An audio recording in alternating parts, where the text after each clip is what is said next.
Hi, my name is Lily and welcome back to my channel. In this video I'm going to be talking to you about some of the Autism Rep Red Flags that myself and other autistic people keep an eye out for.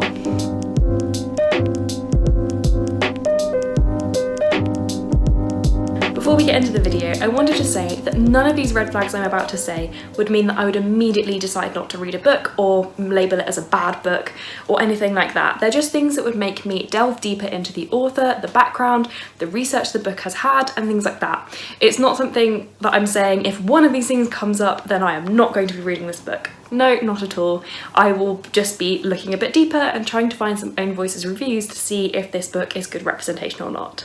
The reason I'm making this video is to try and help non-autistic people to find better representation of autism in books. This is not meant to be a comprehensive list, and again, you should not be ruling books out just because it has one of these red flags in it. I'm just saying that if there's Autism Rep and it has one of these red flags, maybe go and check an own voices review before you start talking about the representation, or maybe even before you look into purchasing the book.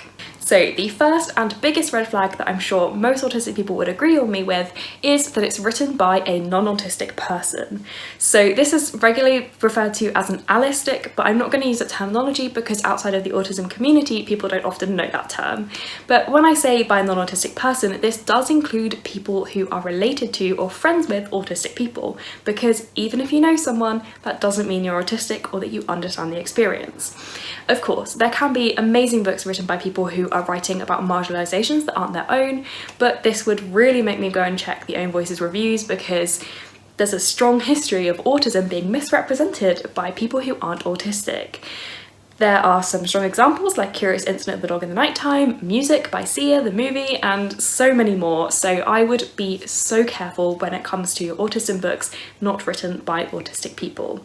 And honestly, it's an even bigger red flag for me if it's written by an autism mum, which is a special breed of parent where they feel that because they have an autistic child, they are an expert on autism themselves, even though they don't have autism. So yeah. That's just something to keep an eye out for. If it's not by an Own Voices autistic author, have a quick look. But remember, it could still be a really good book, and it could even be by an autistic author who's just not out about their autism. So this is definitely not the one, as all of them, that you should be using to rule out books to read. The next red flag for me is that the autistic character is a STEM or maths savant or some kind of genius. The reason this is a stereotype is, especially in autistic boys, there's a strong sort of history of autistic people, especially autistic boys, having this strong relationship with STEM, maths, technology, you know, the whole kind of area, and being especially gifted in those areas. And honestly, like, that is totally valid, and if there is a book with that kind of autistic character, it doesn't mean it's bad. You just have to go and check that the rest of this character is not heavily stereotyped, because being a savant or being especially talented in STEM is something that is a heavy stereotype. And honestly, the reason that a lot of people do have an affinity for STEM subjects with autism is because there's a lot of rules and it's very clear and it's very structured. And that's why a lot of people with autism do tend to gravitate towards these kind of subjects. But that doesn't mean that all of us who are autistic have those kind of affinities.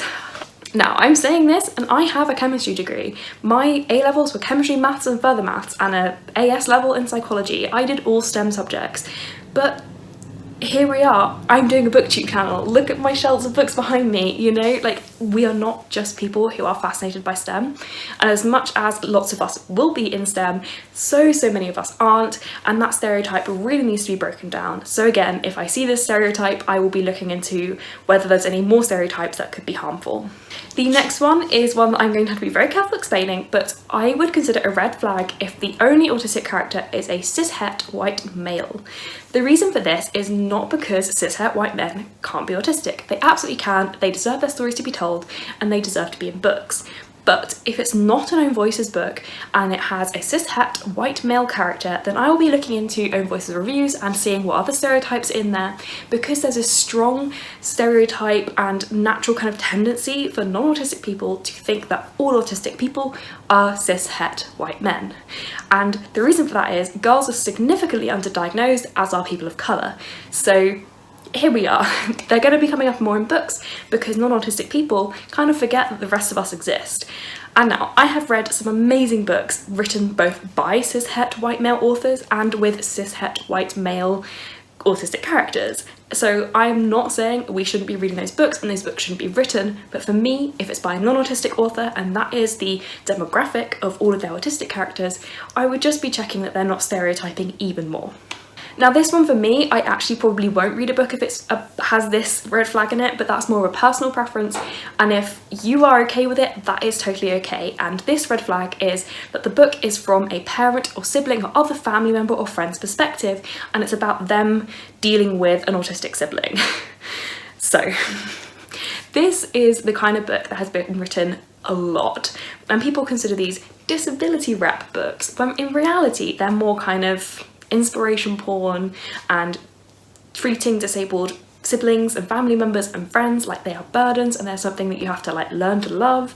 And as much as those narratives do happen in real life, I don't feel comfortable reading them, and it's really harmful when the majority of autistic characters in fiction are part of these narratives where they have to be learnt to be loved, or they have to be shown as a burden or suffering from their autism. So those kind of things I would say are red flags that honestly, I wish people wouldn't write them for a little bit so we can get more autistic stories out there about actually autistic characters. The next one is one that I think is a red flag that you should completely avoid, and that is books in which there is a focus on curing or getting over autism. So I know I said these red flags are things that wouldn't immediately put me off a book, but this one is. This is a red flag that should put everyone off an autistic book, and that is because autism is not something that needs to be cured or needs to be treated. It is just a difference in how our brain works, and that's how books should be portraying it, to make the world accept us more. After all, it is Autism Acceptance Month, and you can't have acceptance if you're trying to get rid of us. Another red flag is when they use exclusively person-first language. So person-first language would be saying someone with autism. Identity first would be saying an autistic person. You will have noticed that in this video I've used both, and that's more because it depends on what flows better in a sentence for me. But when someone only uses person first language, such as person with autism, that is a huge red flag, because that's the kind of language that's pushed by organisations that work towards harming autistic people, curing us, eradicating us, and all of those kinds of things. Studies have shown that autistic people generally prefer to be known by identity first language, i.e. autistic person, and some even prefer the term autistics, and that's totally fine, and that is what we are saying we want, and it's not being respected by large groups because they feel like they know better than us. So if I see exclusively person first language, that is a huge red flag for me, and I will be looking into that author's history. And the final red flag is definitely any kind of association from the author, the publishing house, anybody involved in this book with Autism Speaks. If you don't know, Autism Speaks are pretty well known to be, in the autistic community, a kind of hate group towards autism. They kind of push this treatment called ABA, which basically is like conversion therapy for autistic children, and yes, it is mostly focused on autistic children, and they generally try to push for the eradication and curing of autism, which is not really great. And they're also not run by autistic people, and then also for profit, and they don't actually use most of the money they raise to support causes that help autistic people. Most of their funding goes towards eradicating and curing autism. So that was a fairly long list, and I know I went quite quickly, but I hope this helps for you to try and find out which books are better representation than others. And of course, as I said, for most of these red flags, they are not things that should mean that you just don't pick a book up. If it's a cis-het white male character, still read it if it turns out that it's own voices and there's good own voices reviews. It just means if you see these red flags, you should be checking own voices reviews even more than you already are, and looking into the history of the author. So I hope you found this helpful. If you like this video, please give it a like and consider subscribing to see more content from me. All of my social media links are down in the description below. If you'd like to leave me a comment to let me know you are here, leave me a little book stack emoji in the comments. Thank you so much for watching. Bye!